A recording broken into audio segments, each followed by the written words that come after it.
వందనాలండి. ఎలా ఉన్నారు? బాగున్నారా?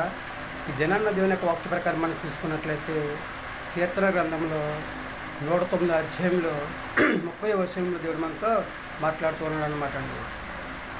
నా నోటితో యెహోవాకు మెండుగా కృతజ్ఞతాస్తుతులు చెల్లించదును, జనులందరి మధ్య ఆయనను స్తుతించదునని చెప్పేసి దేవుడు తన పరిశుద్ధ లేఖనం ద్వారా చదివిస్తూ ఉన్నాడు అనమాట అండి. అంటే దేవుడు చేసిన మేలుకు కృతజ్ఞతలు చెల్లిస్తూ ఉంటాను, నేను సిగ్గుపడకుండా అందరి మధ్య ఆయనను స్తుతిస్తానని చెప్పేసి దావీదు గారు చెప్తున్నట్లుగా మనము చూస్తూ ఉన్నాం అనమాట అండి. అలాగే యెహోవా దయాళుడు, ఆయన కృతజ్ఞతాస్తుతులు చెల్లించడి, ఆయన కృప నిత్యము ఉండునని చెప్పేసి దేవుడు తన పరిశుద్ధ లేఖనం ద్వారా చదివిస్తున్నాడు అనమాట అండి. మనం ఎలా జీవిస్తూ ఉన్నామంటే దేవుని కృప అనమాట అండి. మనం ఎలా నడుస్తూ ఉన్నామంటే అండి అది దేవుని కృప అనమాట అండి. మనం ఎలాగా చక్కగా మంచి ఆరోగ్యం కలిగి ఉన్నాము అంటే అది దేవుని కృప అనమాట అండి. కాబట్టి దేవుని కృప లేనిదే మనం ఏ పని చేయలేమండి, ఏది కూడా మనము చేయలేమన్నమాట అండి.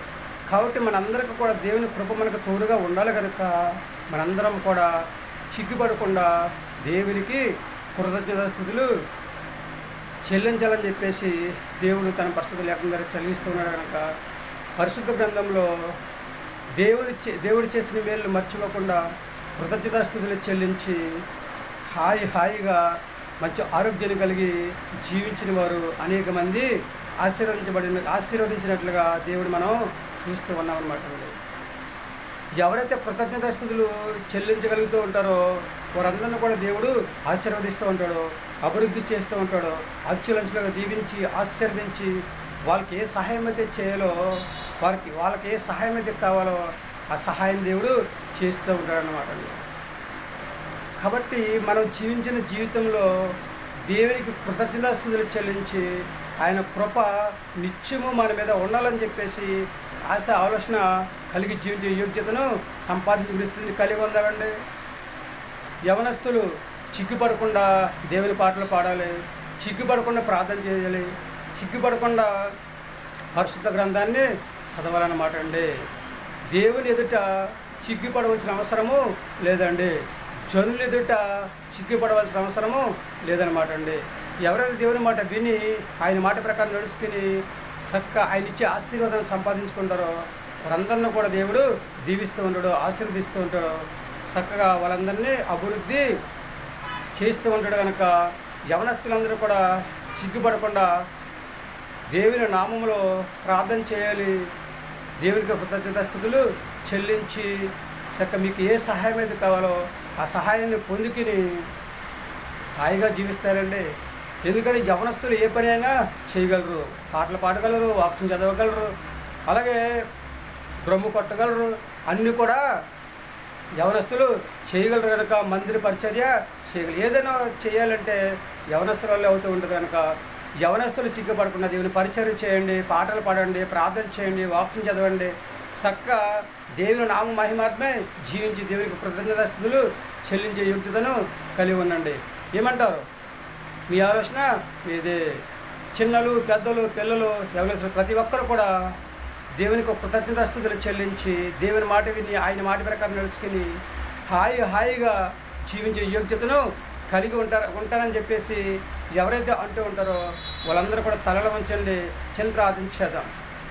మహాపరిశుద్ధ పరలోకపు తండ్రి, నీ ఘనమైన పదం లెక్కలేని స్తుతి స్తోత్రం ప్రభా.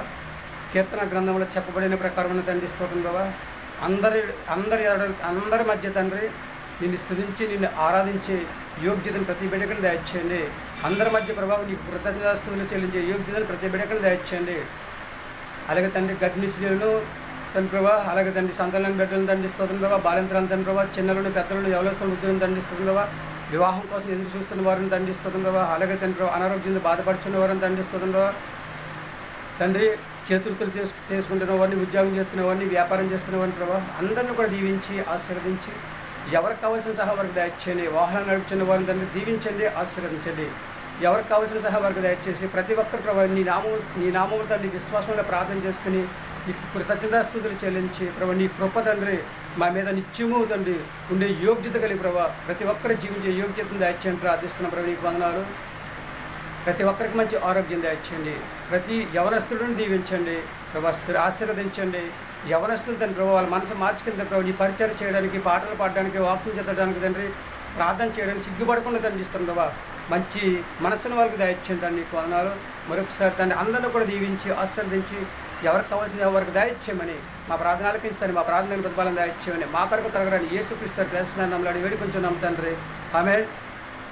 అందరికీ వందనాలండి. త్రియేక దేవుని ఆశీర్వాదం మీకు తోడుగా ఉండేది కాక, దేవుడు మిమ్మల్ని దీవించి ఆశీర్వదించను కాక. ఆమేన్. వింటారా దేవుని మాట? చెప్తారా దేవునికి కృతజ్ఞతాస్తుతులు? పొందుకుంటారండి దేవుని కృప నిరంతరము. మీ ఆలోచన మీదేనండి. 100% కూడా మనం దేవుని పిల్లలం కనుక దేవునికి తగినట్లుగా జీవిద్దాం. దేవుని కృపను మనం సంపాదించుకుందాం. దేవునికి కృతజ్ఞతాస్తుతులు మెండుగా చెల్లిద్దాం. దేవుడు చేసిన మేలుని మర్చిపోకుండా మేలుని జ్ఞాపకం చేసుకుని అందరి మధ్య దేవుని స్తుతిద్దాం, దేవుని ఆరాధిద్దాం, దేవుని మహింపరుద్దాం, దేవుని గణపరుద్దామండి. ఏమంటారు?